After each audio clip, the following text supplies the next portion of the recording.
Phils just 2 back. Is it time to buy into the Phils? McGarry said it was a must-win yesterday, and they got it done.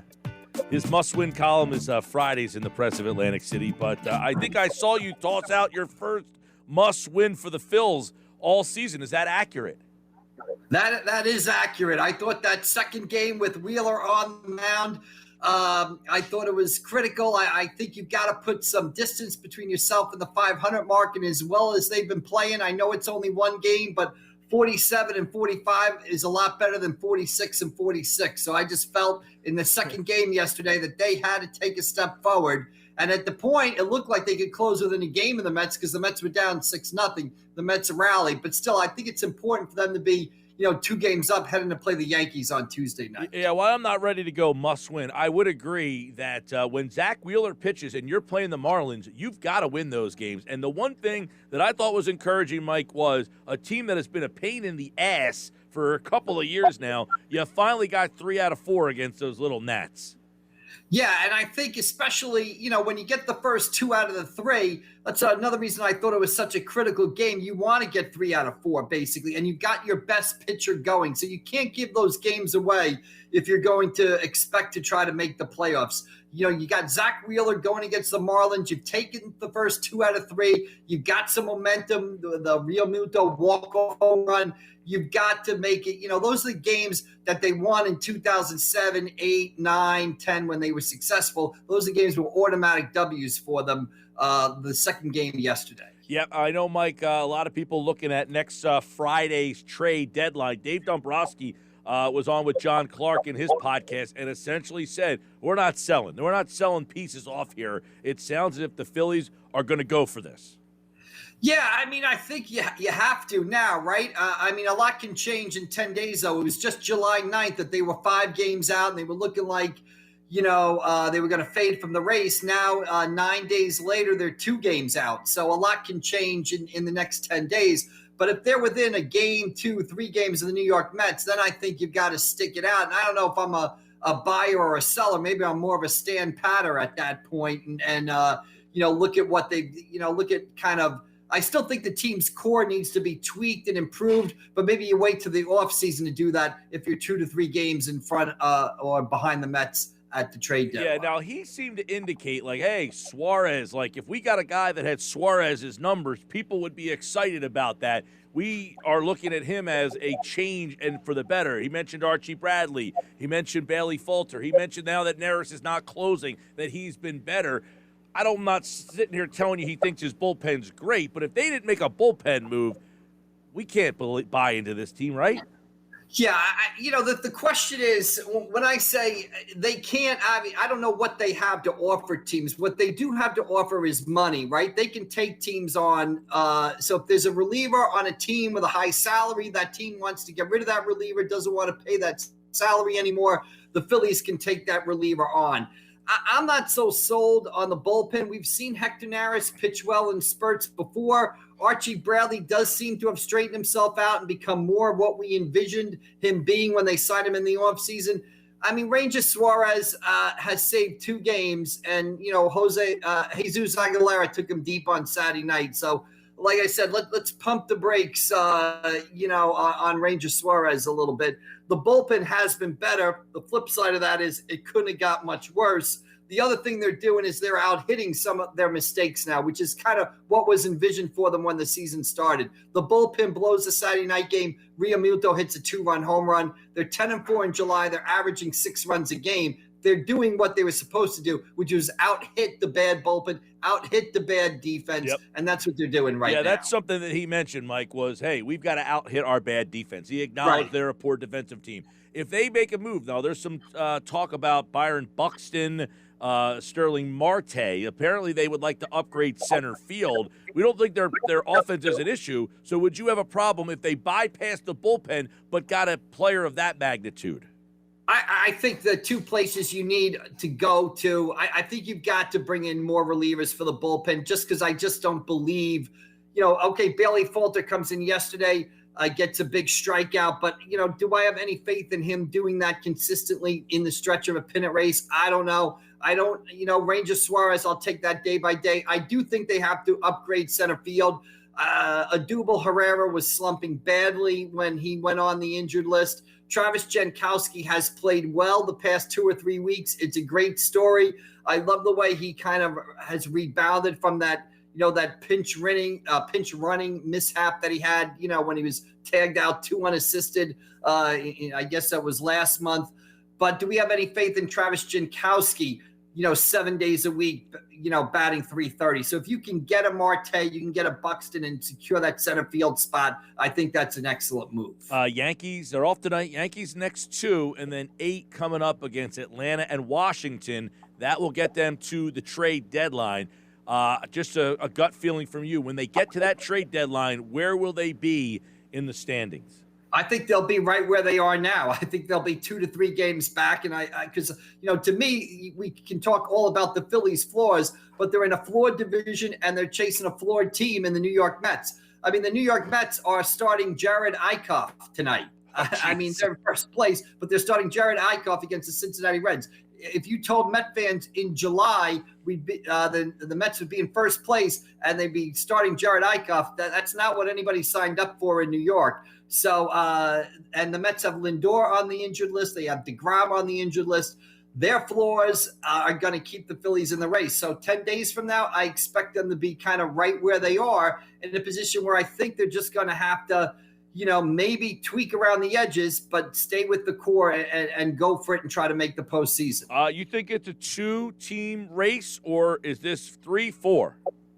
I think it's 3 teams. I don't have a lot of faith in the Washington Nationals. I would still be careful of the Braves, and the Braves show that they're not packing in anything because they went out and got Jock Peterson right over the past couple of days. So they easily could have been in a situation where, okay, Acuna gets hurt. They could have said, we won a lot in the past. Our best player got hurt. Maybe we fold our tents this year and come back next year and try again. That's not what the Braves have done. They've gone out and gotten Jock Peterson, and they played better as of late. So I think the Braves are going to be a team to watch, and I think that's why the 4 games with the Braves this weekend are huge. Yep, they're big. And then, as you mentioned, you're not a big believer in Washington. You got 4 against them before the break. I think you got 8 games in the division coming up here. So this thing can get really interesting by that Friday deadline, right? I mean, if you play these 8 NL East games, you take care of business in some of these, you can start really, even if you don't pass the Mets, you can start separating from the teams behind you. Right, and I think that's key. We've talked about that before. You don't want to having to be in a situation where you're in a race with 3 or 4 teams. You want to be the one team, like you said, if you don't pass the Mets, you want to be the one team that's clearly chasing down the Mets. You want to be that one team. You don't want to be in a group of 3 or 4 teams going after the Mets. You want to at least separate yourself there. And they have that opportunity if they take care of business against Atlanta and Washington before the deadline. All right, Mike McGarry from the Press of Atlantic City. The NBA Finals continuing. The Bucks are just 1 game away from winning this thing. You've heard the chants, Bucks in 6, and it's 1 game away now. Should we anticipate that the Bucks come home and close this thing out? It certainly looks like it's set up for them. I mean, Chris Paul does not look that healthy. Obviously, I think his hand is bothering him. Giannis is playing great. I'll tell you what, in watching the games, Chris Middleton has played a lot better than I thought he was. He's been a much better player as far as making and creating big shots for himself and his teammates in the fourth quarter. He's done a much better job of that than I thought he would be. So everything looks tailor-made for the Milwaukee Bucks to win their first title since, Jabbar and Oscar Robertson won, I guess, in 1971. Now, you had tweeted out over the weekend, revisionist history, that Jrue Holliday once played for the Sixers. Like, they couldn't – if they were trying to build a team around Jrue Holliday, they wouldn't have moved anywhere. They'd still be in the same spot they were 5 years ago. Well, here's my issue with that. I just think it's ironic that the first guy to go in the process is now playing in an NBA final. And I just – Well, you did fail to mention that he got traded to New Orleans, and they couldn't win with him, so they got rid of him. He played with Anthony Davis, for God's sakes. Well, maybe that says more about Anthony Davis than it does Jrue Holliday. But my point about Jrue Holliday is this, and the whole process is this. I don't understand back then, I mean, you go back in history, why was it so important that Jrue Holliday go? I mean, I'm not saying he's a star player. I'm not saying he. Well, it's built because he around was him. the one guy that had value before. Okay, but you traded him for Nerlens Noel. Well, why was it important for Nerlens Noel to be on the team, but Jrue Holiday not to be on the team? Well, I'm not saying you keep Holiday, but maybe you keep Holiday an extra season or two. Maybe he turns into something different. I just don't understand at that point why, when you had a pretty good NBA player, why was it so important for him to go? Well, I think the answer to that question is they were looking for a superstar level player. They realized that Jrue Holiday was a nice player. That the problem was he was the best player on their team. You can't build a championship with him being the best player, and to get a better player than him when they keep making the playoffs in the 8th spot was the problem. So to start over, they had to Nerlens Noel was supposed to be the number 1 pick in that draft. And he's turned up to be now a backup center in the NBA. Here's my only point is what was the rush? You had a good player in Jrue Holiday. You had a good player. I'm not saying he was your number 1, number 2 guy. You still could have tanked. You still could have gone rebuilding and kept Holiday on the team. I don't know why you were so anxious to get rid of all your good players back then. Like, I don't know why he had to go for Nerlens Noel. Maybe he goes 2 years later in a trade for a draft pick. Maybe he goes, I'm not saying you keep him for all 7 years, but I'm just saying back then, what was the sense of urgency? Why was it so important for him to be off the team and Nerlens Noel to be on the team? Well, I mean, it wasn't about Nerlens Noel per se, that it was you were getting I think it was the 6th pick in that draft, plus you also had Michael Carter-Williams that you drafted in the 11th spot. So you were getting 2 players in that particular draft. By trading Jrue Holiday away, you had a chance to get 2 guys to see if they were like, it's the whole Michael Carter-Williams trade. He was the rookie of the year, but they realized that he might just be a good player. He's not a great player. They were looking for Joel Embiid. Right, but my other point would be that obviously Holiday has shown that he can be part of a winning team. My whole problem with the process, again, is just the personnel decisions. I understand the theory behind it. It was the personnel decisions. And now I know and I was thinking about this the other day. You can go back since 2013, since the Sixers began the process. If you look at the Eastern Conference, right, you can say the Cleveland Cavaliers, Toronto, Milwaukee, Atlanta, Miami, and Boston have all accomplished more in the playoffs than the Sixers have. So you've gone through this whole process. Yeah, it got you Joel Embiid, but it puts you like in the 7th or 8th spot in the NBA Eastern Conference, which is in the middle, which is where the process was supposed to not land you. Right, basically. You're absolutely – look, the thought process, a good one. The transactions, not. They have made too many mistakes, and that's why they have not surpassed some of the teams. But the thought process of having Jrue Holiday as your best player, you can't win a championship. He's the 4th guy on this team. I'm never saying that Jrue Holiday was your best player. I'm saying he was a quality NBA player, and I'm saying you shouldn't have been so quick to what was the urgency that this process begins with Jrue Holiday's got to go? Well, because that was the guy. That was the guy that New Orleans wanted to give you the 6th pick in the draft. And you picked Nerlens Noel, who is a backup NBA center. Well, now you know he's a backup NBA center. You didn't know that then. Like I would have rather have had Jrue Holiday even back then. I think my point is, he's what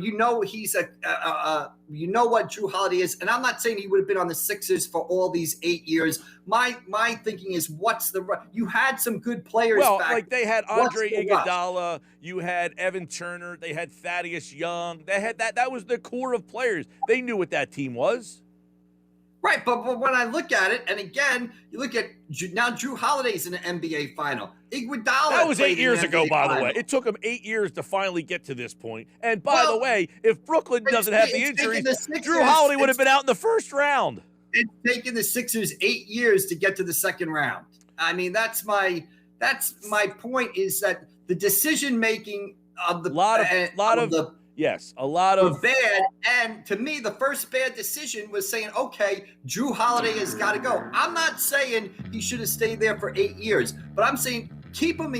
I think you could have done better than trading him for a draft pick than was turned out to be Nerlens Noel. In hindsight, yes, they did not do very well with Nerlens Noel. Mike McGarry, Press of Atlantic City. Phillies off tonight. They'll play the Yankees the next two. Mike will be back on Wednesday. Thanks, man. All right, we'll see you later.